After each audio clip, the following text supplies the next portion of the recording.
face de Cordouan, les marins le savent, il y a le banc de la mauvaise, le bien nommé.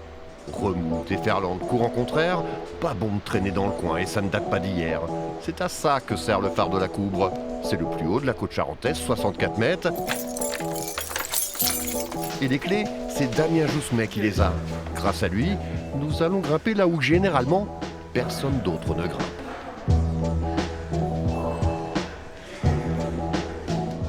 Ah, vous êtes très privilégié effectivement d'avoir la chance d'être dans la salle de la Lentille.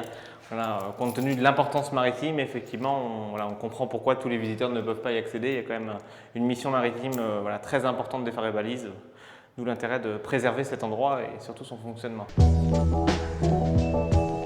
C'est une toute petite ampoule, 250 watts, et finalement ce qui permet cette puissance lumineuse, ce n'est pas l'ampoule, c'est vraiment la lentille de Fresnel, justement, lentille à échelon qui permet d'augmenter la portée lumineuse et donc d'éclairer 52 km pour le phare de la Coubre.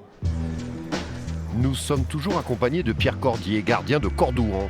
Pour écrire son livre sur Fresnel, il en a visité des phares, toujours aussi émerveillé par l'ingéniosité de l'ingénieur, même si, paradoxe, ce n'est pas lui, Fresnel, qui a eu le premier l'idée de cette lentille à échelon, c'est le comte de Buffon en 1745.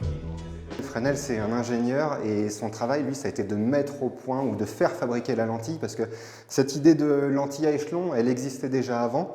Ce qui était compliqué, c'était de fabriquer des grands anneaux de verre taillés et polis et de les assembler ensuite ensemble, de choisir le bon verre.